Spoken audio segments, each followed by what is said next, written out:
Erev Tov, Shalom Aleichem à tout le monde. C'est toujours un grand plaisir de vous retrouver tous les jeudis soirs pour un limoud sur la paracha, découvrir les secrets, la beauté et les chidushim de la Torah. Cette semaine, c'est un Shabbat très particulier. Une particularité que j'ai envie de dire tout à fait particulière. Nous sommes Parashat Nitzavim, dernière paracha, dernier Shabbat de la Torah. C'est pas rien. Les Mefarshim rappellent ce que disent nos sages, que si le clan Israël ne gardait qu'un seul Shabbat correctement, il y aurait immédiatement la Géoula. Je ne sais pas très bien qu'est-ce qu'on veut. Qu'est-ce que le clan Israël y veut? Qu'est-ce qu'on va se souhaiter de plus, de différent que les années précédentes? Certes, la bonheur, la vie, la joie, les enfants, la parnassa. Mais ça, on sait déjà. Souhaiter. Depuis des décennies, depuis des siècles, on se souhaite tout ça. Nos souhaits se réalisent, nos souhaits se réalisent pas. Ça, c'est les calculs, les cheshbonot d'Akadosh Baruch Hu. Il faut un chidouche. Puisque nous allons rentrer dans une nouvelle année, il ne faut surtout pas que l'année qui arrive, ça soit encore une année. Il ne faut pas que ça soit une année comme les autres. Si l'année qui arrive, c'est pour être pareil que l'année dernière et que l'année précédente, eh bien, est-ce que cela vaut la vie? Encore une année comme l'année dernière, voilà. Ben on sait déjà qu'est-ce qui va se passer toute cette année, puisque c'est la même. Ah, j'attendais. Alors, Baruch Hashem, on est là. Oui. Mais qu'est-ce qu'on fait avec ce on est là? Alors peut-être que vous voulez dire, il y en a qui disent comme ça, c'est déjà pas mal. Au moins, on se maintient. C'est vrai, c'est pas évident de se maintenir. On continue. Mais comme la Gemara nous dit, En bet amidrash belo chidush. La vie, c'est un grand bet amidrash. Ça suffit pas de se maintenir et d'être encore là. Il faut un chidouche. Alors qu'est-ce qu'on va se souhaiter cette année qu'on ne s'est jamais souhaité? Qu'est-ce qu'on va se souhaiter? Eh bien moi personnellement, je ne sais pas, réfléchissez si ça vous parle. Mais moi personnellement, d'abord ce que je me souhaite, parce qu'on fait des souhaits aux autres, mais il faut se faire des souhaits à soi. Et à travers le souhait qu'on se fait, on le partage aux autres. Alors oui, nouvelle année, bonne année, pleine de miel, de sourires, de joie, de bénédiction, toutes les brachot qu'on va se souhaiter. Mais à travers la paracha de cette semaine, je me suis dit, cette année, je vais me souhaiter, et ainsi à celui qui et celle qui le veulent bien, que ça soit une année de teshuva. Mais une année de teshuva sincère, réelle, authentique. Une année de teshuva selon les critères de la Torah. Pas une teshuva inventée, folklorique. Une teshuva, oui, il faut du folklore, il faut de la joie, il faut tout ça. Mais une teshuva authentique. Qu'est-ce qu'une teshuva authentique? C'est 10 chapitres dans Maïmonide sur Ilchot Tshuva. C'est Shaharat Tshuva dans Chovot Alvavot. C'est Shaharat Tshuva de Rabbeinu Yonah. Au moins qu'on les étudie et qu'on les mette en pratique, c'est halachot. Parce qu'il y a quelque chose dans la teshuva qui m'impressionne grandement. Vraiment, pour moi, c'est un immense ridouche. C'est que la tshuva, oui, les Sfarim disent la tshuva, c'est une bonté divine. Akadosh Baruch Hu nous a gratifié de pouvoir faire teshuva. Il aurait pu dire, mais tu as fait une avera, bah, Et la verra, tu payes les pots cassés, les conséquences, et... Akadosh Baruch Hu nous a fait un cadeau, une matana de pouvoir faire tchouva. C'est un cadeau immense, magnifique, de faire tchouva. Mais les Rishonim, comme le Rambam, le Sefer HaChinuch, nous disent que la tchouva, c'est une mitzvah. Comme il y a une mitzvah de mettre la mezouza, les téphilines, Shabbat, Kashrut, il y a une mitzvah qui s'appelle la teshuva. Et si c'est une mitzvah, d'abord ça veut dire que c'est un ordre, c'est un commandement, et ça veut dire qu'il a une structure, parce que les mitzvot, elles ont une structure. Nous sommes dans Parashat Nitzavim, dernière paracha de la Torah. Et je voudrais, dans ces Ilchot Teshuva, partager avec vous, c'est unique que c'est à la fois une mitzvah et un don. Exactement. C'est unique. Merci de le dire, de l'exprimer en ces mots.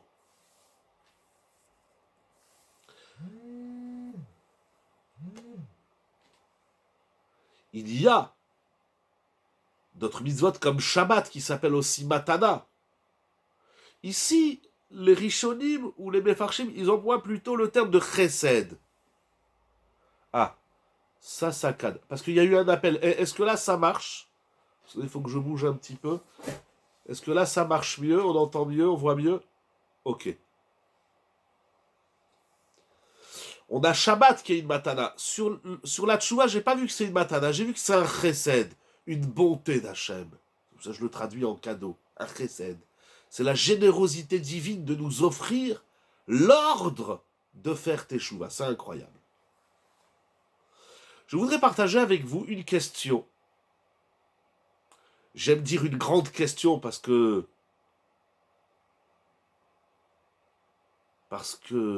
elle me perturbe. Cette question, on va la voir à travers la paracha de la semaine et à travers le Rambam. Si ce n'était pas une mitzvah, on n'aurait pas fait teshuva. J'ai envie de dire, alors même que c'est une mitzvah, est-ce qu'on fait teshuva? Akadosh Baruch Hu, il nous donne l'ordre, il nous ordonne de ne pas rester des êtres médiocres, impies, mauvais. On a un tzivouï dans la Torah, pour moi c'est énorme, on a un commandement, un ordre donc, un tzivouï, de ne pas rester sali de nos fautes, de ne pas rester dans un état dramatique comment on dit, de notre désobéissance d'Hachem. Akadosh Baruch Hu, il ne veut pas qu'on reste dans cet état bas, dans cet état médiocre, dans cet état où on est plein de fautes et de avérotes, comme on a vu au shiur de lundi, des avérotes dans l'action, des avérotes dans les midotes, des avérotes dans la émouna. Akadosh Baruch Hu, il ne veut pas que le juif, que le Ben Israël, il reste dans cette situation dramatique de la faute. Donc bas, éloigné d'Hachem, etc. Tout ce que la faute implique. C'est incroyable que c'est une mitzvah. La tchouva, c'est pas une option. C'est pas si tu veux pas payer dans ce monde ou dans le monde à venir, alors Akadosh Baruch Hu, c'est pas qu'une bouée de secours. Akadosh Baruch Hu, il nous ordonne la teshuva. Pour moi, c'est immense, ce que disent les Rishonim. Cette grande question que je vais vous partager tout de suite, on va la voir aussi bien dans la paracha de Nitzavim que dans le Rambam. Notre paracha, composée, si je ne me trompe pas, de 40 psukim, elle est courte, donc ceux qui arrivent en retard d'habitude, il faut que cette semaine, ils soient, je veux dire, en retard à la synagogue. Il faut que cette semaine, ils se dépêchent parce que le temps qu'ils arrivent, on aura fini la paracha. Avec une très belle haftara, sos assis bachem tagel lavshi melokai. Nous avons une petite paracha de 40 psukim, 40 versets. Et il y a quelque chose d'incroyable, c'est que ces psukim-là, à partir du Perek Lamed, le chapitre 30, sur 20 psukim, donc la moitié de la paracha, 20 versets de Parashat Nitzavim, nous parlent de la Teshuvah. C'est incroyable, c'est-à-dire qu'il y a, avant même d'aller voir le Rambam, le Chovot Alvavot, Rabbeinu Yona, et tous les grands maîtres, le Chibur HaTshuva du Meiri, et encore tous les grands maîtres qui ont écrit durant l'histoire des livres sur la Teshuvah, avant même de consulter les livres des maîtres de la Torah, bien sûr sans oublier le traité Yoma qui nous parle de la Teshuvah, et d'autres passages dans le Talmud. Mais déjà dans la Torah, nous avons, dans cette semaine seulement, 20 psukim qui nous parlent de la tchouva. C'est tout simplement incroyable. C'est pas tu fais tchouva ou tu fais pas tchouva, puisqu'il y a 20 versets. 20 psukim sur une mitzvah. Alors je ne vais pas tous les lire avec vous. Je n'ai aucun doute que tout le monde va lire la paracha, surtout elle est courte. Premier verset, Vaya ki yavou alecha kol advarim haele haberacha ve'akelala asher natati lefanecha. Va'shevota el levavecha. Tu feras tchouva. Pasuk bet. Ve'shavta. Tu feras tchouva. Et la Torah nous dit que lorsqu'on fait tchouva, eh bien, Akadosh Baruch Hu amène la Géoula. C'est écrit dans le Passouk. Lorsqu'on fait tchouva, Kadosh Baruch Hu, il réunit les égarés. Donc c'est la Géoula, en simple. Il nous donnera la bracha. C'est écrit clairement dans les psukim. Je ne les lis pas parce que sinon on va passer la soirée à les lire. C'est Ve'vicha Hashem nous amène en Eretz Israël. Il nous donnera le bonheur. Ve'etivcha, ve'irbecha be'avotecha. Toutes les malédictions, il les mettra sur nos ennemis. Troisième fois, ve'ata tashuv, et tu feras tchouva. Ça fait déjà 3 fois. Et Dieu te donnera la bénédiction dans tout ce que tu fais. Et il se réjouira de toi, la simcha d'Hashem. Voilà. Ensuite, il y a encore des psukim extraordinaires. Vraiment, c'est 20 psukim, c'est incroyable comment le programme de la tchouva. Excusez-moi, mais bougez un peu le téléphone. Ah, alors, on va bouger le téléphone. Est-ce que c'est... Parce que quand j'ai des appels, ça coupe. Est-ce que c'est mieux comme ça? Baruch atah Adonai Eloheinu melech haolam shehakol nהיה bidvaro. Continuez, je vous dis. Ok. Donc je disais, c'est incroyable pourquoi la Teshuvah vient à ce moment dans la Torah. Alors, n'oublions pas que c'est le discours, c'est les derniers discours de Moshe Rabbeinu. Vous posez une bonne question. C'est les derniers jours avant que Moshe Rabbeinu quitte le peuple d'Israël, et donc il les invite à la Teshuvah. Les Mefarshim disent que c'est pour ça qu'on lit Nitzavim tout le temps avant Rosh Hashanah, pour rappeler Israël à faire Teshuvah. Donc c'est incroyable, je suis émerveillé sans vous dire tout, parce que il y a vraiment 20 psukim incroyables sur cette invitation de Moshe Rabbeinu au peuple d'Israël de faire Teshuvah, où il promet la Géoula, Eretz Israël et toutes les bénédictions qu'on peut imaginer. Cependant, dans ces psukim, il y a quelque chose qui me surprend. Au milieu, au 15e pasuk, il est dit la chose suivante. Re'e natati lefanecha hayom et hachaim ve'et hatov ve'et hamavet ve'et hara. Vois, j'ai placé devant toi aujourd'hui la vie et le bon, la mort et le mauvais. Il continue le pasouk. Haïdoti bachem. Alors, où il est ce pasouk? Asher anochim et tzavecha, que je t'ordonne aujourd'hui d'aimer Hachem, etc. Pardon, oui, je cherche un pasouk. Voilà. Et au verset 19, il est dit Ubacharta bachaim leman tichye ata vezarecha. Si vous voulez en simple, je vais le dire en français directement. Dans ce discours extraordinaire, magnifique de la tchouva, La Torah, Moshe Rabbeinu, il nous présente, il nous dit attention, il y a le bien et le mal, et tu choisiras le bien, tu choisiras la vie. Au verset 19, Achaim ve'amavet, abracha ve'aklala, la vie et la mort, la bénédiction, et tu choisiras la vie, afin que tu vives, toi et ta descendance, pour aimer Hachem, etc. La grande question que j'ai,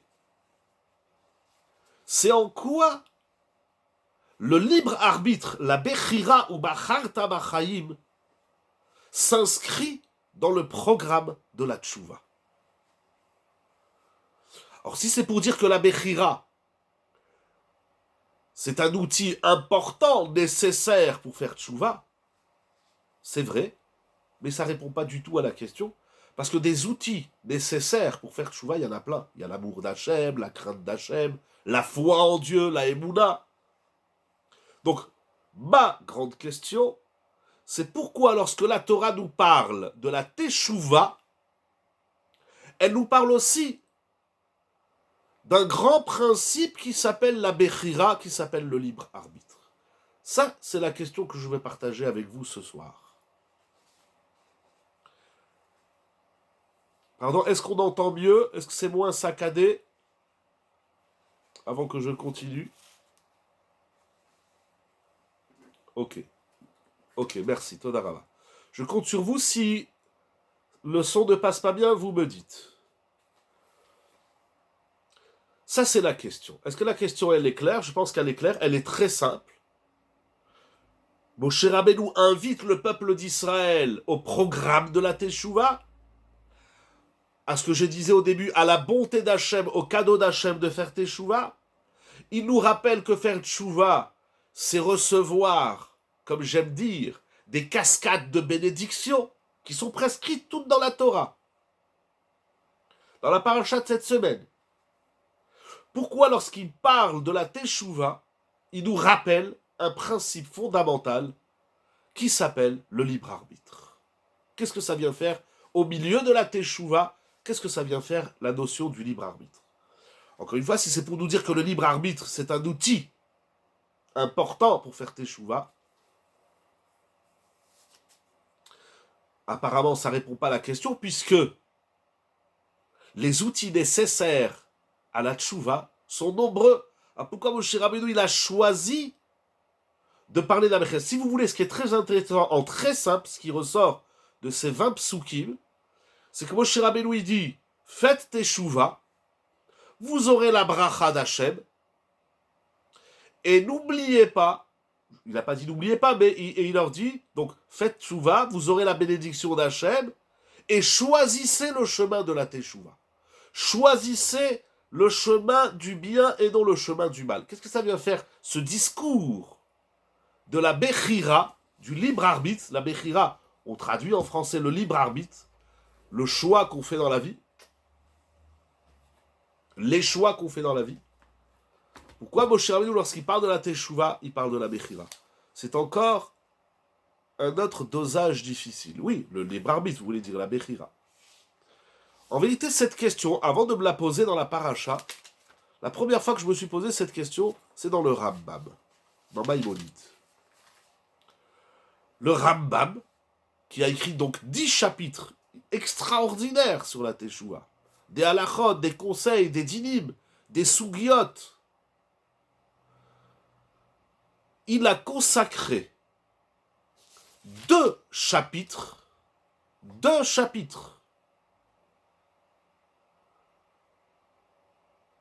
C'était... Ah ben ce soir vous avez entendu une réponse, je suis sûr que vous avez d'autres réponses. Intéressant. Pourquoi le Rambam, posons la question, il consacre 2 chapitres entiers pour expliquer le concept de la Bechira, du libre arbitre, dans les lois de la Teshuvah. Ceux qui connaissent le Rambam, ils vont être sensibles, je vais rajouter un point. C'est pourquoi le Rambam, il n'a pas mis la Bechira, par exemple, dans Ilchot Yesodei HaTorah. Ça, je laisse. Donc la première fois que j'ai eu la question, c'est pas sur la paracha, c'est sur le Rambam. Mais lorsque j'ai relu la paracha, je me dis, mais j'ai la même question sur la paracha. D'abord, ce qui est incroyable, c'est que alors que dans la Torah, on a un ou deux versets qui parlent de la Bechira, ou Bacharta Bachaim, vous vous rendez compte, le Rambam, il a écrit 2 chapitres pour expliquer qu'est-ce que c'est que le libre arbitre. Et je vais vous faire une confidence. Tous les vendredis matins, au Kollel, de la Yeshiva Torah Traim, des cercles d'études juives à Nice, on fait une étude avec les Avrechim, mais c'est ouvert aux messieurs qui veulent nous rejoindre le vendredi de 11h à midi. Une étude basée sur le livre de Rabbi Chaim Friedlander, Siftei Chaim sur la Bechira. On a déjà fait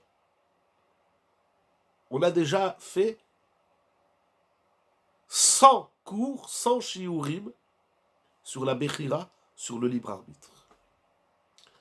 Il y a des notions comme ça fondamentales dans la vie, dans la Torah. On parle le libre arbitre. A-t-on un libre arbitre? Rabbi Chaim Friedlander, Siftei Chaim, Talmid de Rav Dessler, il a écrit un livre entier sur la Bechira. J'ai un livre aussi à la Yeshiva qui s'appelle Ubacharta Bachaim. Un livre, on peut écrire tout un livre. C'est-à-dire que c'est une étude profonde, délicate. C'est une étude qui est stricte pour structurer et comprendre c'est quoi le libre arbitre. Mais le premier qui m'a impressionné dans ce travail, c'est Maïmonide, c'est le Rambam. 2 chapitres pour nous parler du libre arbitre, au point que le Rambam, nous allons lire dans ces 2 chapitres, dans l'édition du Rambam de Rav Frankel, il y a 3 pages. Bien que le 7e aussi, il parle un petit peu de la Bechira, mais c'est surtout le 5 et le 6 dans Ilchot Shuvah. J'ai choisi 2-3 phrases, parce qu'on ne peut pas tout étudier comme ça en direct. Mais la première chose, excusez-moi que j'insiste parce que moi ça me perturbe. Vous savez pourquoi ça me perturbe? C'est que si le Rambam, comme dans la Torah d'ailleurs, on l'a vu, si on doit jumeler la Teshuvah à la Bechira, et si j'arrive pas à comprendre pourquoi la Bechira, le libre arbitre, il est lié à la Teshuvah, c'est que j'ai pas compris le libre arbitre et j'ai pas compris. Non, ma question c'est pas quel est le libre arbitre avec l'obligation de choisir. Vous pouvez le dire comme ça, c'est très bien aussi. On a vu. La tchouva, c'est une mitzvah. C'est un ordre. Et après, on nous dit, il y a le libre arbitre. Ça, c'est une question importante et générale dans le libre arbitre. Ma question, c'est pourquoi la notion du libre arbitre doit s'inscrire dans le programme de la teshuva. La teshuva, c'est regretter sa avera, c'est le vidouille, dire qu'on a fauté, c'est promettre qu'on ne recommencera plus, c'est abandonner sa faute, c'est regretter sa faute, etc. Comme le Rambam l'explique et tous les Rishonim. Mais pourquoi? C'est-à-dire, si vous parlez de teshuva à quelqu'un, mais vous omettez de lui parler du libre arbitre qu'il a, sa teshuva n'est pas complète. Il nous faut 2 chapitres dans le Rambam qui va nous expliquer le libre arbitre et cette démonstration structurelle du libre arbitre. Je dis bien structurelle parce que le Rambam il a écrit 2 longs chapitres pour expliquer, pour structurer le libre arbitre. Si ça, on ne l'inscrit pas dans le discours et le programme de la teshuva, eh bien notre teshuva est bancale. Notre teshuva est un handicap. Pourquoi? En simple, ma question, c'est quel rapport il y a entre la teshuva et le libre arbitre? Pourquoi lorsqu'on parle de la teshuva, il nous faut parler du libre arbitre? Pourquoi c'est là? On va parler du libre arbitre toute la vie. Dans tout, il y a le libre arbitre. Le libre arbitre, la bechira, c'est pas une notion qui appartient que à la teshuva. Et pourtant, les psukim et le Rambam, la Torah et le Rambam, ont choisi de parler du libre arbitre lorsqu'ils nous parlent de la teshuva. Je sais peut-être que la question, elle éveille pas quelque chose chez vous, excusez-moi. Ça peut être de plusieurs... Mais justement, c'est pourquoi Moi, je suis choqué. Et encore une fois, je suis choqué parce que si je ne sais pas répondre pourquoi le libre arbitre, c'est un paragraphe dans le chapitre de la Teshuvah, alors on n'a pas compris c'est quoi la Teshuvah. Avançons un peu. Alors, on pourrait dire que la Teshuvah, c'est une condition, pardon, que la Bechira, le libre arbitre, c'est une condition à la Teshuvah. Mais ça ne me satisfait pas, ça ne me rassasie pas, parce que les conditions à la Teshuvah, il y en a plein. Et la première condition à la Teshuvah, c'est la foi, c'est la Emouna. Pour donner l'illusion que nous sommes complètement actifs dans la Teshuvah. Pourquoi l'illusion? Pourquoi vous dites l'illusion? La Bechira, c'est pas une illusion. Pourquoi vous dites illusion? Pourquoi Hachem il va nous faire croire des choses? Non. Bechila. Je vous demande pardon, excusez-moi. Ah. Alors moi, si je devais donner une condition à la Teshuvah, c'est la Emouna. C'est la foi. Celui qui ne croit pas en Dieu, il ne peut pas faire Teshuvah. Mais pourquoi nous parler du libre arbitre? Juste pour nous donner... On est l'illusion. Soi-même, nous pourrions le penser. Que... Excusez-moi, finissez votre phrase. Soi-même, nous pourrions le penser que quoi? Je vous laisse développer votre phrase. Pas trop longue, sinon elle ne s'affiche pas sur mon téléphone. Voilà, entre une ligne et demie. Qu'on est entièrement responsable de notre Teshuvah.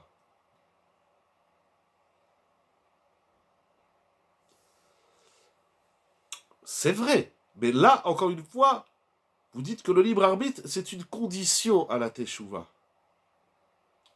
Mais des conditions à la Teshuvah, il y en a plein. Et encore une fois, ça commence par la Emouna. Celui qui n'a pas foi en Dieu. Alors, on aurait dû dire... Alors, dans l'Eilchot Teshuvah aussi, il fallait parler de la foi en Hachem. Celui qui n'a pas foi en Hachem, eh ben, il ne peut pas faire Teshuvah. Pourquoi avoir choisi cette condition-là? Alors, il faut aller plus loin. Il faut dire que la Bechira, le libre arbitre, qui est un sujet immense, hein,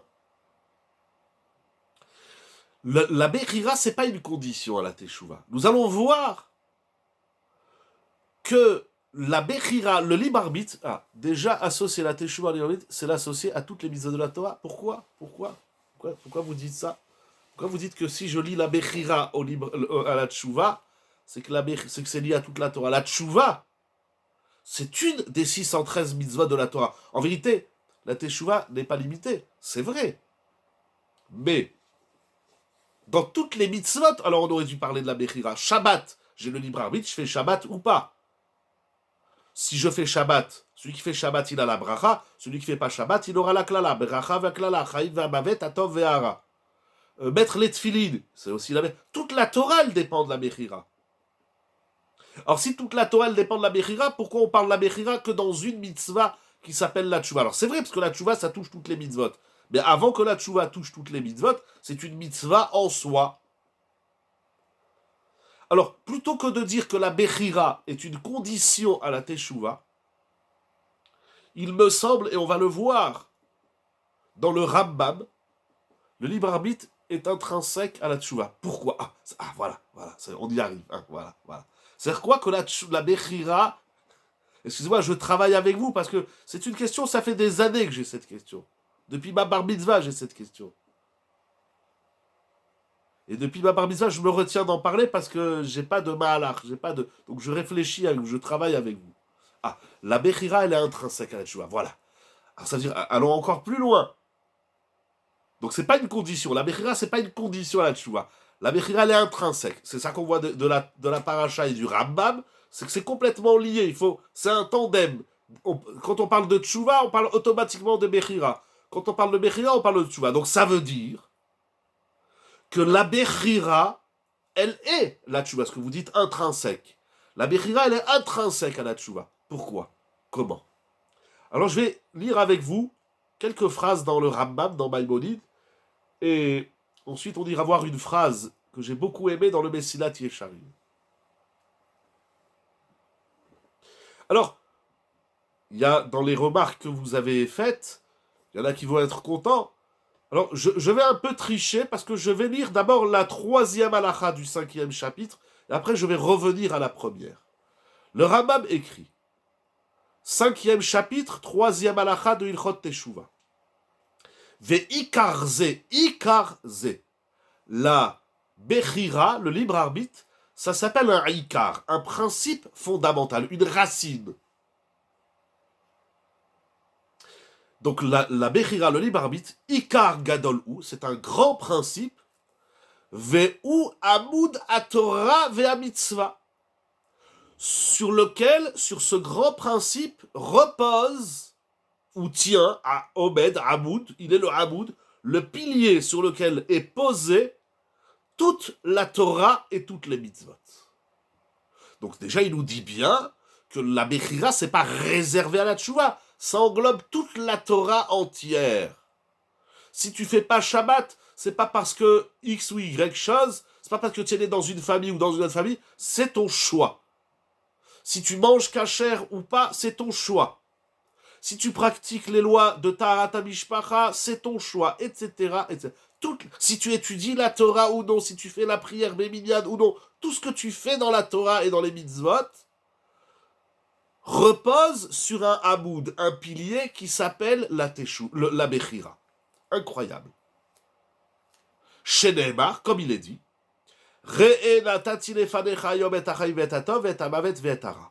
incroyable.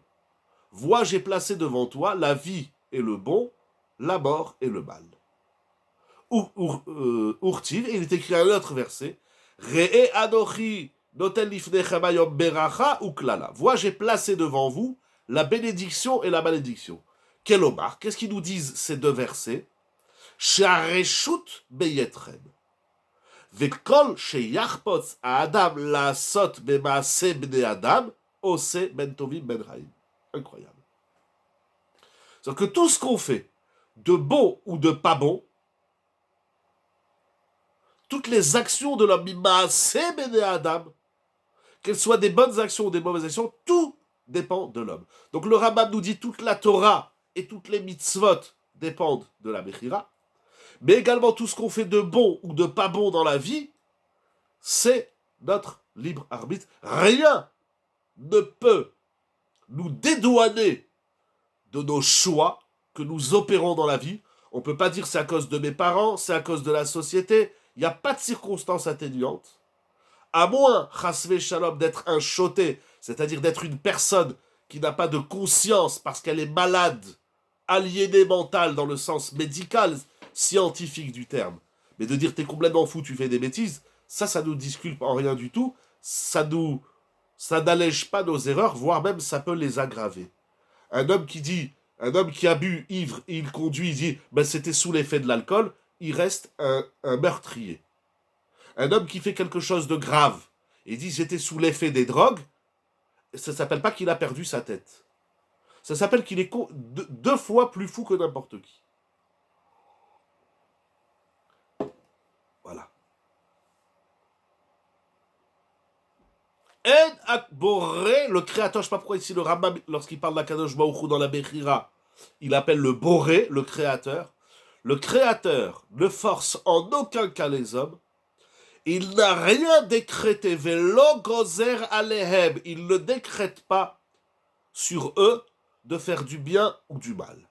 Et là, seulement l'ibam masour lahem. Notre cœur est entre nos mains, et c'est nous qu'on choisit où est-ce qu'on met notre cœur. Et il va ramener un pasouk chez les marbiten veria les vavam zelaim. À Rosh Hashanah, tout est décrété.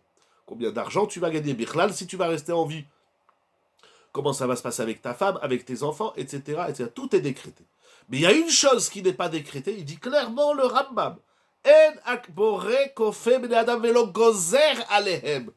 Akadosh Baruch Hu, il ne va pas décréter si tu vas faire du bien ou du mal. Ça, il va décréter le schéma, l'ambiance, il va décréter beaucoup de choses. Mais est-ce que tu es tov ou ra? Est-ce que tu vas faire des bonnes ou des mauvaises actions? Ça, Akadosh Baruch Hu ne décrète rien à ce propos. C'est incroyable ce qu'il écrit le Rambam. Tous nos actes sont déterminés par nos choix, par nos choix propres, intrinsèques, je reprends votre mot, à nous-mêmes, propres à nous-mêmes. Voilà. Personne ne peut dire j'ai fait ça parce que, il n'y a pas de parce que. Si tu l'as fait, c'est que tu l'as décidé, c'est que tu l'as choisi. c'est que tu l'as voulu. Bon, c'est des grandes sougiotes, hein, c'est... Le Créateur ne décrète rien de Tov et de Ra chez l'homme. C'est incroyable ce qui est écrit dans le Rambam. C'est Maïmonide. Il n'est pas le seul à le dire, mais on va rester dans le Rambam ce soir. Alors, on sent un début, je ne dis pas de réponse, j'ai pas de réponse à la question, mais un début d'entrée dans le tunnel. On va essayer de trouver la lumière au bout du tunnel. Je reviens dans nos choix, dans la Teshuvah. Si on lui demande, premièrement, si on demande à Kishmaru d'intervenir dans nos choix, il intervient. Si on lui demande de l'aide, il nous aide. Mais sinon, Akadosh Baruch en tout cas, il ne décrète pas. Certainement, il nous aide dans un sens, plus que dans un autre, c'est-à-dire dans le sens du Tov que du Ra. Il envoie à l'homme des signes, il envoie à l'homme des situations, parfois même des épreuves, ou l'O'alenu, des situations plus douloureuses. Mais après, c'est à l'homme de comprendre ce qui se passe ici. C'est à lui de faire le choix. Il n'y a pas de déterminisme déterminant l'être. Nous sommes des êtres indéterminés, indéterminants, et c'est à nous d'écrire notre propre histoire. C'est écrit dans le Rambam. Velo gozer alehem laasot tova ora. Ça, il nous dit le Rambam, ça touche toute la Torah. Ça touche tous les commandements de la Torah. Et ça touche tout ce que tu fais de bien ou de mal. Alors la question ne fait qu'accroître. Alors pourquoi écrire ça dans les Ilchot Shuvah? Peut-être qu'il fallait écrire ça même au début dans Ilchot Yesodei Torah ou au début des Ilchot Shuvah. Pourquoi ici au milieu, là, au cœur des Ilchot Shuvah, le Rambam il nous dit ça? Alors pour comprendre, j'ai triché un peu. Pour comprendre, il faut revenir à la première halakha de ce 5e chapitre. Et là, le Rambam, il va écrire quelque chose d'exceptionnel. Je vous demande exceptionnellement, si vous en avez la possibilité, vous ferez votre choix, bien évidemment, de diffuser ces propos du Rambam. Ce qu'il écrit là, il l'a dit, Ikar ze Ikar gadol ou veu amud atorah ve'amitzvot.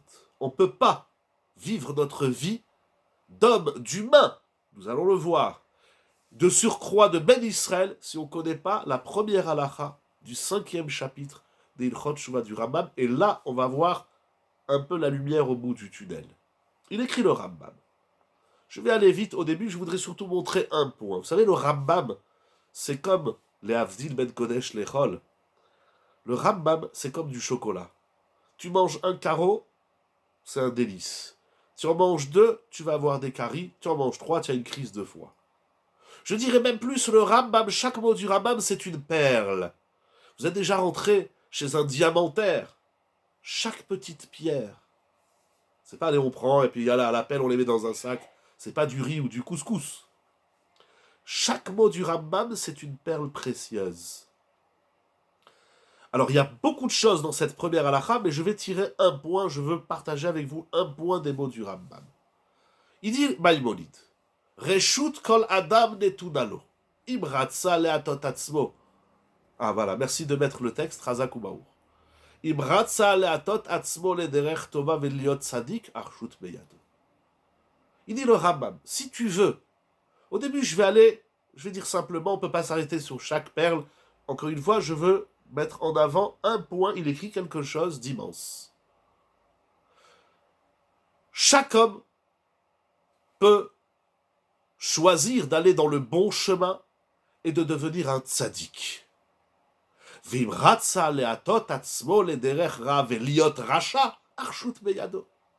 De même, chaque homme, s'il veut, ça dépend du ratson, se tourner vers le mauvais chemin et être un impie, un mécréant, un rachat, il a la possibilité. Très bien. Donc le Rambam, dans ses 4 premières lignes, il nous le dit, si tu veux, tu peux être un tzaddik, et si tu veux, tu peux être un rachat. Il n'y a pas d'autre perspective. Il n'y a pas d'autre voie. Il n'y a pas de voie intermédiaire. L'homme devant lui, il a 2 chemins. Tzaddik rachat. Incroyable ce qu'il écrit le Rambam.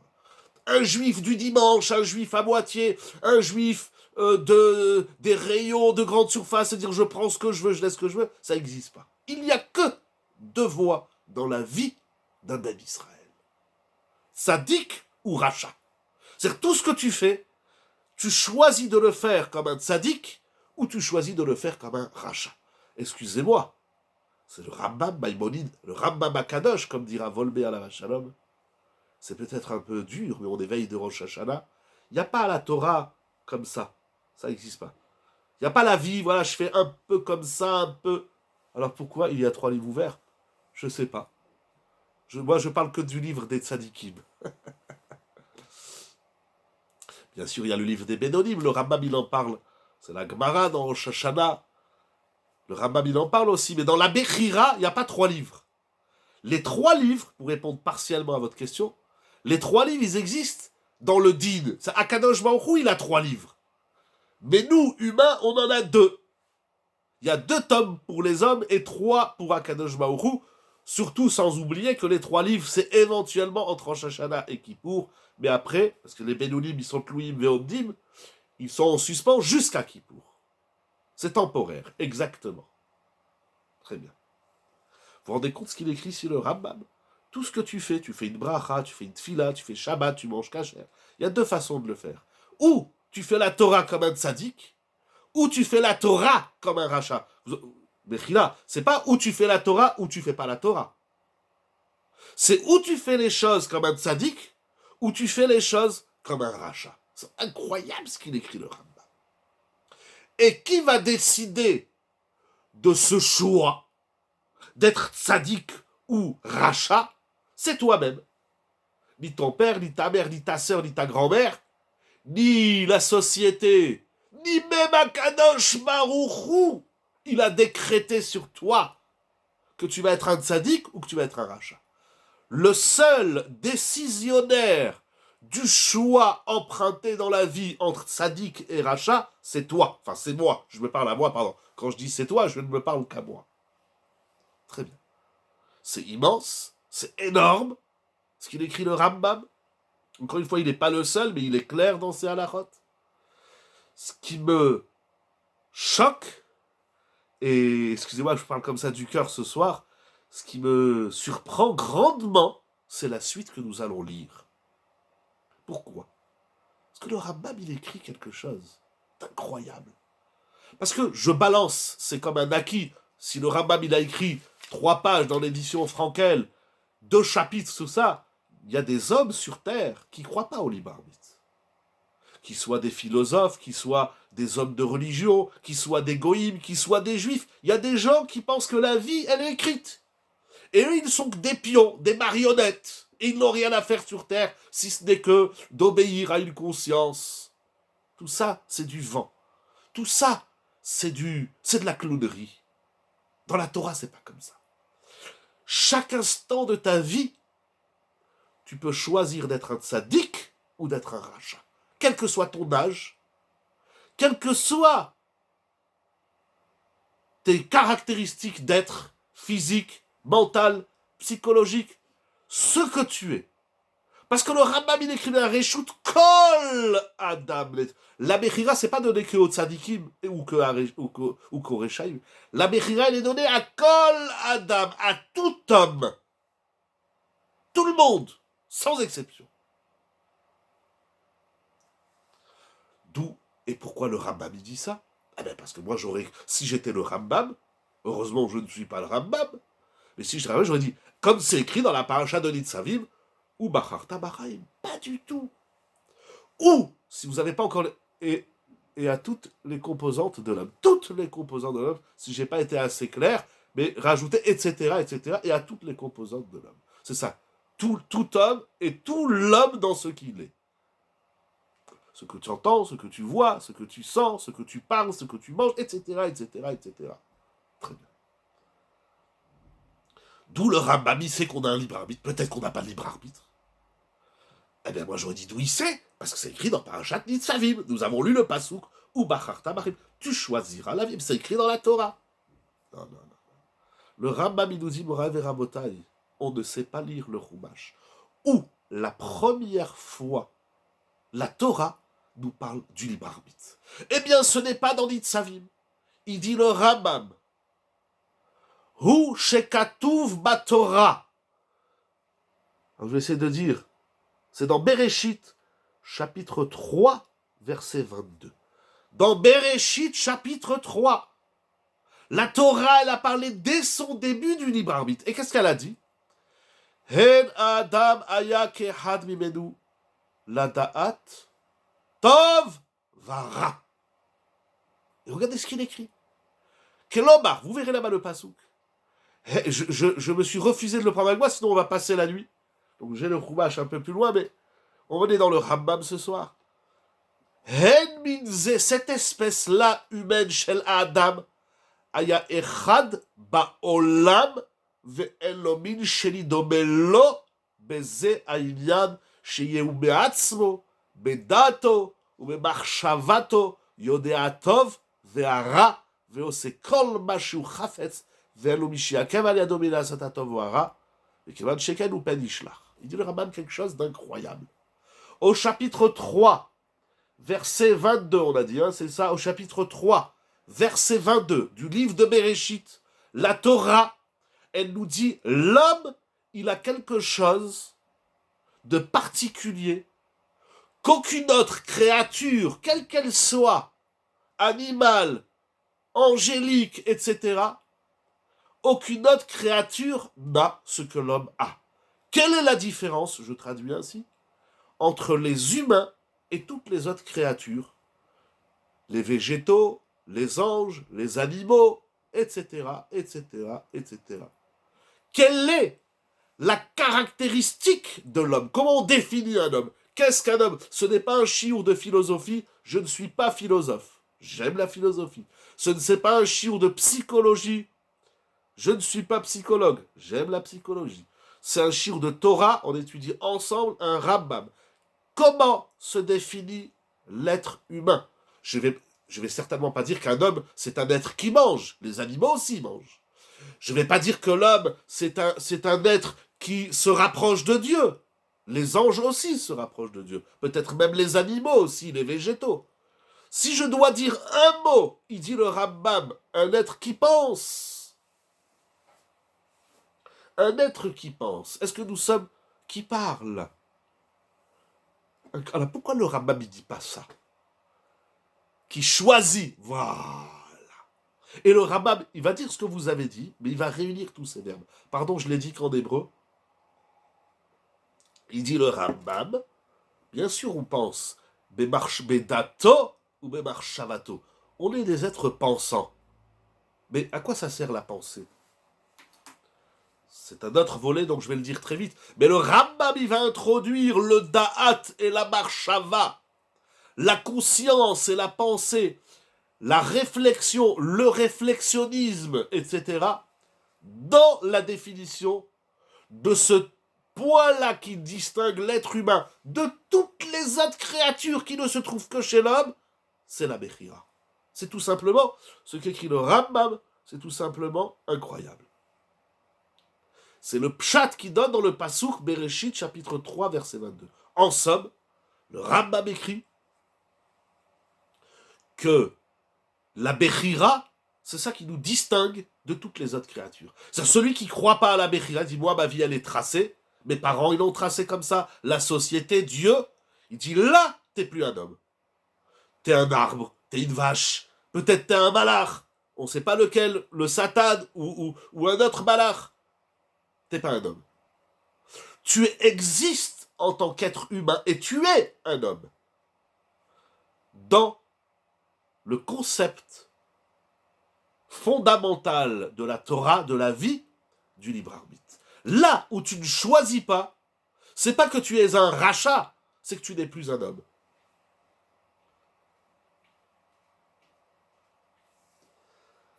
C'est tout simplement incroyable. Donc ça veut dire plusieurs choses.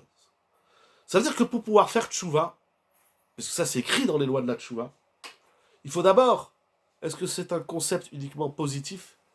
Qu'est-ce que vous voulez dire un concept? La Bechira? On peut faire du mal, puisqu'on peut être Ra et Racha.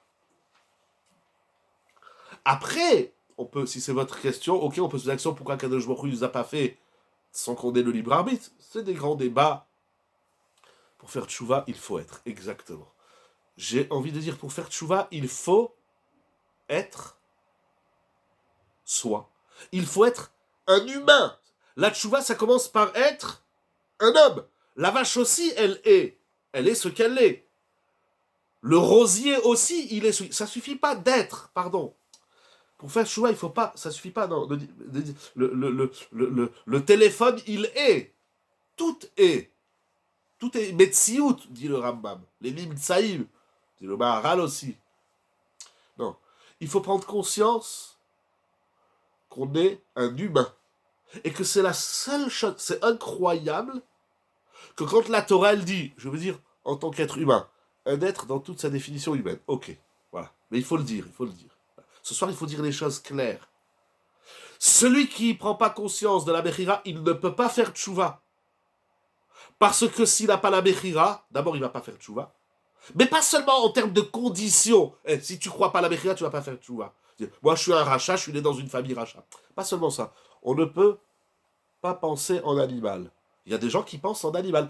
Pour le Rambam, celui qui ne croit pas, qui n'adhère pas à la Bechira, il pense comme un animal. Ou comme un arbre, ou comme un mur, je ne sais pas appeler ça comme vous voulez, comme un oiseau. Ceux qui ne choisissent pas. Ou tout simplement celui qui ne choisit pas. Exactement. Moi, ma vie, elle est tracée, c'est comme ça. Voilà, c'est comme ça. Je peux rien faire, c'est comme ça. Je suis coléreux, je peux rien faire. Je suis radin, je peux rien faire. Je fais pas Shabbat, je peux rien faire. Voilà. C'est pas des humains. C'est pas que c'est pas des hommes qui font pas la Torah et les mitzvot. C'est pas que c'est pas des humains, comme on dit aujourd'hui vulgairement, qui sont pas pratiquants. Qu'est-ce qui est un choix? Oui, de se tirer une balle dans la tête aussi, c'est un choix. De ne rien faire, c'est pas un choix. Oui, on peut dire il a choisi de rien faire. Oui, je choisis d'être un animal. Donc je choisis de ne plus être un humain. Je me déshumanise. Mais après, alors il n'y a pas de problème. Tu as un chien, tu as un chat, tu as un dauphin, tu as une baleine, c'est ce que tu veux. Mais alors après, il y a des traitements. Ça veut dire, comment on traite un humain, c'est pas comment on traite un animal. Alors si tu as un chien ou un chat, ou appelez ça que vous voulez, un singe, alors on va te tenir dans la rue avec une laisse. Parce que les animaux, c'est dangereux, on va te mettre une muselière. On peut pas jouer sur deux tableaux. Je suis un animal, mais je veux avoir un traitement humain. C'est pas possible. Ou t'es un animal, ou t'es un... Je choisis de ne plus choisir, je ne peux pas après demander d'être... Exactement. Si je choisis de ne pas être un homme, je peux pas après demander qu'on me traite comme un humain. C'est pas possible. Il faut un peu de sérieux dans la vie. Rav et Rabotai, pour pas trop tarder, le comportement du rachat n'est pas celui du tzaddik. Mais vous savez, le rachat, en vérité, il y a trois possibilités, on va dire comme ça. Il y a celui qui ne croit pas à la Bechira. C'est les animaux, c'est les végétaux, etc. Ou les humains, les martiens, je ne sais pas comment on appelle ça. C'est plus des humains. Mais alors, c'est un faux choix de choisir d'être rachat. Non, justement. Non, justement. Le rachat, il a choisi d'être un rachat. C'est ça qui est très fort. Il y a trois voies. Tout à l'heure, j'ai dit il y en a deux, il y en a trois. Il y en a deux pour les hommes et un pour les autres, pour les animaux, les vaches, etc. Il y a celui qui dit, moi, je choisis d'être un tzaddik. Donc, il y a une conscience. Il y a une volonté. Il y a un travail. Il y a une évolution. Il y a celui qui dit, moi, je choisis d'être un rachat. On lui dit, fais la Torah, sois un homme. Il dit, je choisis de rester dans ma colère. Donc il a une conscience de faire le mal. Il y a celui, j'emprunte vos termes, c'est pas écrit dans le Rambam, il y a celui qui choisit de ne pas être un homme. Donc il y a les non-hommes, les non-hommes. Il y a celui qui choisit de ne pas être un humain. Il y a celui qui choisit d'être un rachat. Et il y a celui qui choisit d'être un tzaddik. Pour fermer le schéma et le ramener à la teshuva, celui qui choisit d'être rachat, c'est encore se donner la possibilité de faire teshuva, il n'est pas fermé. Fini. Exactement, pour ça je dis le rachat, il a un point. C'est celui qui a choisi d'être un mécréant. Il est mieux que celui qui pense que sa vie, elle est tracée. Parce que lui, au moins, il est dans la Bechira. Alors, il a pris la Bechira à mauvais escient. Mais au moins, il est un homme. Il est un homme tordu, mais il est un homme. L'autre, il n'est pas un homme. Celui qui ne croit pas à la Bechira, il n'est pas un humain. C'est écrit dans le Rambam. C'est tout simplement incroyable. Minze shel adam haya echad ba'olam ve'lo min sheni dome lo kazeh. Nul ne nous ressemble dans cette qualité, faculté. Celui qui fait Shabbat sans jamais avoir choisi, cela est pire qu'un rachat. Lui, il n'a rien choisi. Je ne sais pas s'il est pire que le rachat, mais en tout cas, mitzvah de la Bechira, oui. Mitzvah de les mitzvot, alors il aura fait Shabbat toute sa vie. Mais si à un moment donné, il s'est pas dit, là, je choisis de faire Shabbat, alors il n'est pas un tzaddik. On a déjà dit, comme la tchouva, comme la Torah, c'est pas faire ou ne pas faire. La Torah, c'est pas je fais la Torah ou je fais pas la Torah. Ça, c'est pas de la Torah. C'est la Torah. C'est pas ça la Torah. La Torah, c'est pas, ça s'arrête pas à ce qu'on fait et à ce qu'on fait pas. C'est pas ça la Torah. On est tzaddik, là on a choisi d'être tzaddik. On est rachat, là on a choisi d'être rachat. Et on n'est rien si on choisit d'être rien. Alors, mais si on n'est rien, on n'est pas un homme. Si on n'est pas un homme, il ne faut pas se poser la question pourquoi les hommes nous traitent comme des animaux et pourquoi Kadosh Baruch Hu, il nous traite comme des animaux. Tu as choisi de ne pas être un homme. Tu dis Hachem, moi, je ne suis pas un humain. Voilà. C'est pas un humain, il n'y a pas de problème. Comme il y a des fourmis, il y a des singes, il y a je sais pas, des oiseaux. Eh ben, tu auras un traitement des oiseaux. Mais tu ne peux pas dire que je suis un oiseau et donne-moi ça. Ça n'existe pas, ça. Il faut être fou pour penser comme ça. Et qui sait combien il y en a des fous sur Terre? J'espère que je ne serai pas parmi ces fous. Il y a d'autres fous plus intéressants. Rabbi Rabotai, pour terminer, ça veut dire qu'avant de faire tchouva, ou quand tu es en train de faire tchouva, il faut qu'en même temps, tu te rendes compte de cette faculté. D'abord, il faut faire tchouva sur la Bechira. Deuxièmement, faire tchouva, c'est de savoir distinguer le bien du mal. Parce que le Rambam dit, Sheyehu be'atzmo bedato be'marshavato yodea tov ve'ara ve'ose kol ma shehu chafetz ve'lo mi sheyakev al yado min ha'asot hatov ha'ra. Ça commence par ton da'at et ta marshava de définir qu'est-ce que c'est que le bien et qu'est-ce que c'est que le mal. Voilà. Si t'as pas un da'at, si tu fais parce qu'on t'a dit de faire, t'es pas encore un homme. T'es un singe qui fait la Torah et les mitzvot. T'es un dauphin qui fait la Torah et les mitzvot. T'es un arbre qui fait la Torah et les mitzvot. La tchouva a besoin de la Bechira, parce que sans Bechira, ce que tu fais, c'est pas de la tchouva.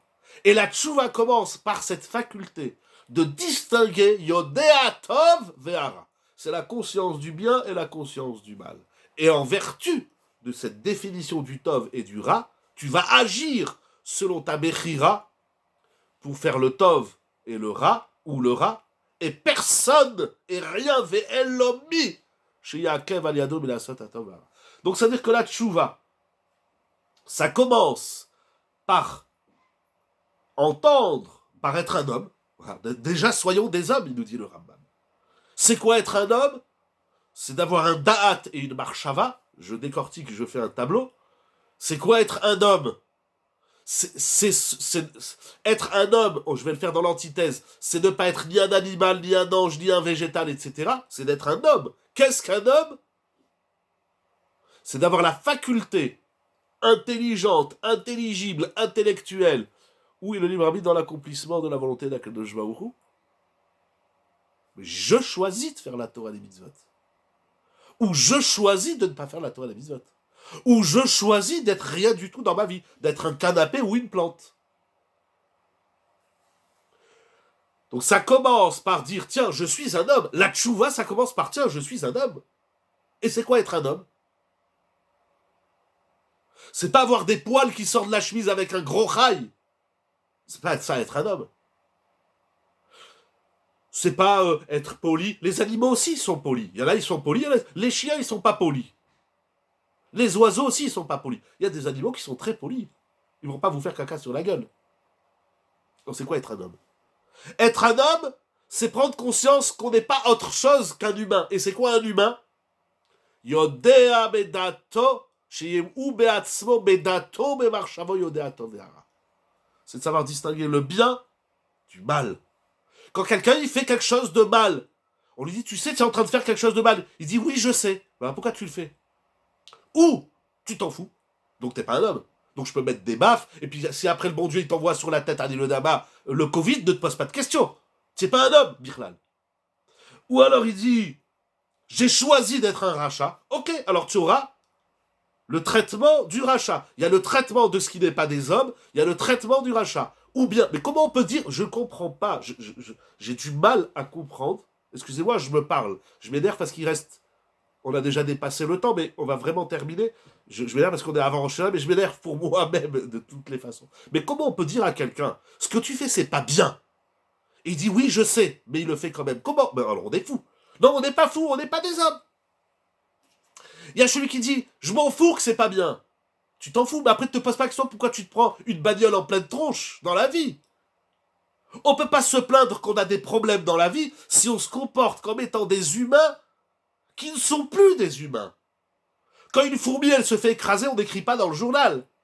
Parce que qu'il y ait une fourmi de plus ou de moins sur Terre, ça ne dérange personne. Quand un oiseau, il se fait écraser par une voiture, on ne fait pas des procès. Eh bien, il y a des hommes qui sont comme les oiseaux et les fourmis. C'est grave ce qu'il écrit, le Rambam.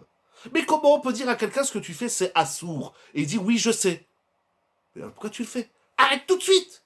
Non, je peux pas, tu comprends, c'est ma nature. Non, tu as choisi d'aller dans cette voie. Alors ne te pose pas la question pourquoi après. C'est pour ça que Klala, Mavet et Ra, ça va ensemble. C'est pour ça que le mal, la mort et la malédiction, ça va de pair. Enfin, de trio. Et de même de l'autre côté, Chaim, Bracha et Tov, ça va de pair. C'est le trio. C'est indissociable. Tu peux pas te comporter comme un pigeon et demander qu'on se comporte avec toi comme un homme. C'est pas possible. Mais on vit où? Comment on peut dire à quelqu'un ce que tu fais, c'est assourd? Ne mange pas ça, ne te marie pas avec celle-là. Je sais, mais que tu sais alors, arrête. Soit il va dire je m'en fous. Tu t'en fous alors t'es un pigeon. T'es un loser. T'es pas un homme, il dit le Rambam. T'es rien. Ou alors, il va dire je sais, mais je le fais quand même. Ok, alors dis j'ai choisi d'être un rachat. Je comprends pas, mais je me parle à moi. Je ne parle qu'à moi-même. La tchouva, c'est d'entendre premièrement qu'on est des humains. Deuxièmement, qu'on ait un da'at et une marshava. Alors vous dites, il y a des gens qui ont choisi de ne pas penser. Il n'y a pas de problème, va dans la rue, ferme les yeux, et fais-toi écraser par un camion. Mais après, ne pleure pas. C'est sur ça qu'il faut faire tchouva. Savoir dire où il est le tov et où il est le ra. Et après, j'ai le libre arbitre de me comporter en bien ou en mal. Je voudrais terminer. Donc ça veut dire que le programme en 3 mots, premièrement, la distinction du bien et du mal. Comment on peut dire à quelqu'un ce que tu fais c'est pas bien? Ah oui, parce qu'il y a une autre chita. Ah non, ce que je fais c'est très bien. Tu vas pas me dire toi qu'est-ce qui est bien, qu'est-ce qui est pas bien. Ah, il faut définir c'est quoi le bien, il faut définir c'est quoi le mal. Mais celui qui n'a pas défini c'est quoi le bien et c'est quoi le mal, il peut pas faire tchouva et il peut rien choisir du tout. Et donc il n'est pas un humain, et donc il est un pigeon ou une plante. Ensuite, donc la distinction du bien et du mal, la conscience, l'intelligence du bien et du mal, dans les mots du Rambam, mais dato me marshavato, ensuite le libre arbitre, et ensuite la tchouva. C'est comme ça qu'on fait tchouva dans le Rambam. Le Messie Yesharim, parce que je l'ai dit, mais alors voilà, je le dirai très vite. Ce sont ces quelques mots. Au début du 3e chapitre, il y a toute une étude. Je voulais aussi étudier avec vous le Messie Yesharim, mais il m'a dit une phrase, Sheit bonen. L'homme, il doit penser, contempler, réfléchir, itbonenut, construire. Ma'uatov ha'amiti, sheivchar bo ha'adam, ve'ara ha'amiti, sheyadus mimenu. Quel est le bon véritable, celui qu'on doit choisir, et le mal véritable duquel on doit se sauver. C'est intéressant, il n'y a pas le même verbe. Dans le Tov, il a dit bocher, et dans le Ra, il a dit sheyadus. Bon, je voulais au moins vous le montrer parce que je l'ai cité. Donc ça veut dire que la bechira, c'est pas une condition à la tchouva, c'est toute la structure de la tchouva dépend de la bechira. Et toute la bechira, elle dépend de cette conscience du tov ha'amiti chez Frarbo ou du ra ha'amiti chez Yanous Mimenu. Et de là, et n'oublions pas tout ce long programme, ces 20 psukim de la paracha qui annoncent les plus belles bénédictions on va terminer en positif, les plus belles bénédictions qu'Hachem il peut offrir aux humains, elles sont inscrites ici dans les psukim, dans les versets de la Teshuvah, qui intègrent intrinsèquement, je reprends votre mot, le libre arbitre. Sans libre arbitre, il n'y a pas de tchouva. Sans tchouva, il n'y a pas de bracha. Il n'y a pas d'Eretz Israël. Il n'y a pas de bénédiction dans rien du tout. Disons-le en positif. Dans notre âme et conscience d'être humain, je suis un homme, j'ai un da'at et une marshava. Je fais quoi de mon da'at et de ma marshava? Je distingue le tov et le ra. Amiti, il dit le Messilat Yesharim. Amiti, le vrai tov, le vrai ra. Pas le faux tov et le faux ra. Et après que j'ai défini le tov et le ra, alors je vais faire la bechira d'aller dans le chemin du tov ou dans le chemin du ra. Je voudrais pour terminer l'année 5782 avec vous, la semaine prochaine c'est Rosh Hashanah 5783, Be'ezrat Hashem, tout d'abord et vraiment en toute sincérité, à Amiti, pour emprunter le mot du Messilat Yesharim, du Ramchal, je voudrais d'abord adresser tous mes remerciements à mon ami Rabbi Yonatan et son épouse pour le travail considérable que vous faites pour me permettre de diffuser la gloire d'Akadosh Baruch Hu et les paroles de Torah. Tout le mérite vous revient et je vous souhaite plus que des cascades de brachot, des océans de bénédictions. Vous faites pour moi, merci beaucoup, pour le Kaal qui est là et ceux qui nous écoutent après sur YouTube ou sur le site, via le site de la Yeshiva, Torah Traim, www.sej10.com. Je voudrais remercier tous ceux qui nous suivent toute l'année ou de temps en temps. Et je vous demande exceptionnellement de diffuser, pas mes paroles. Je ne cherche pas les honneurs, même si je les aime bien. Je ne cherche pas la gloire, c'est à Kadosh Baruch Hu qu'appartient la gloire. Mais des propos, des chidushim que vous entendez, ce soir c'était au nom du Rambam, de la Torah, le Chumash, le Rambam, et très succinctement le Messilat Yesharim, partagez-les autour de vous. C'est une mitzvah de ramener les gens à la conscience. Les gens pensent n'importe quoi, les gens pensent mal ou pensent pas du tout. C'est une mitzvah de ramener, et c'est comme ça qu'on gagne Rosh Hashanah. C'est quand on dit à Kadosh Baruch Hu, nous t'aimons, nous diffusons ton nom dans le monde, nous le faisons pour la gloire d'Hachem dans le monde, et quand on voit un juif qui pense pas, ou qui pense mal, ou qui fait le mauvais choix, il faut partager. C'est une mitzvah d'étudier ce Rambam. Vous êtes à table Rosh Hashanah, prenez le Rambam, étudiez-le avec vos épouses, vos époux, vos enfants, vos invités. Voilà. Pas pour moi, pour la gloire d'Akadosh Baruch Hu, pour l'honneur du Rambam, pour l'honneur de la Torah. Enfin, avant de vous dire Shana Tova ou Metuka et Shabbat Shalom, après ces remerciements, courts remerciements aux organisateurs, aux participants, participantes, de près ou de loin, je voudrais, excusez-moi, je suis un peu ému parce que c'est difficile, je voudrais vous demander pardon. Parce que des fois, je dis des mots qu'il ne faut pas dire. Je sais pas comment. Vous savez, quand on fait un chiour, les gens ils sont là, on voit les réactions, on peut corriger, on peut parler. Mais là, je sais pas. Au début, je vois les noms, après, je laisse le téléphone parce que je ne bouge pas le téléphone. Mais des fois, il y a des mots ou des idées ou des comportements qui peuvent gêner, qui peuvent déranger. Je vous demande pardon si j'ai été dans ce sens, ou tout tort que j'aurais pu vous causer, c'est pas le but. Le but est unique. Pour moi, il est unique. Ce chiour du jeudi soir, c'est de montrer la beauté de la Torah, de la partager, parce qu'on peut pas, moi je peux pas garder pour moi ces pierres précieuses, je peux pas garder pour moi cette beauté de la Torah, et surtout, pour la gloire, et vraiment, et uniquement, pour la gloire d'Akadosh Baruch Hu. Je vous souhaite Shana Tova Umetuka, Rav Brachot. Je vous souhaite tout ce qu'on peut souhaiter de tov et de meilleur, et je souhaite surtout, comme je disais au début du shiur, que nous puissions faire une tchouva amitite. Une tchouva, je ne rebondis pas sur tous les merci que vous écrivez. Merci à vous tous et à vous toutes. Toda Rabba, qu'Akadosh Baruch Hu nous donne la force, qu'Akadosh Baruch Hu nous donne l'intelligence, qu'Akadosh Baruch Hu nous donne la sensibilité, la lucidité et la finesse d'esprit de comprendre qu'on a un enjeu magnifique. La Torah, c'est pas une prison, elle est dure, mais c'est pas une prison. La Torah, elle est engageante, mais elle est belle. La Torah, comme j'aime dire, c'est dur, mais c'est beau.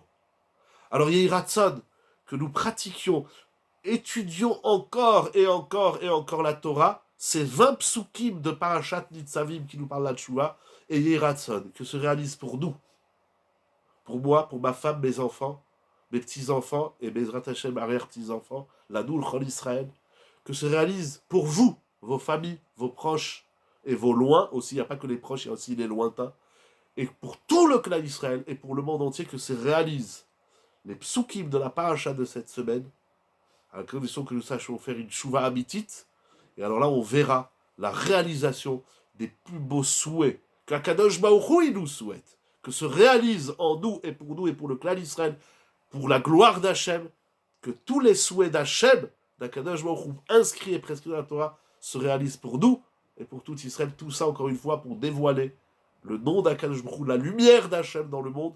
Je vous dis les Chaim, Shana Tova ou Betuka Tikatvu, Betirtebu, Besefer, Chaim, Tovim, ou Shalom, Lanu, ou l'Chol Israël.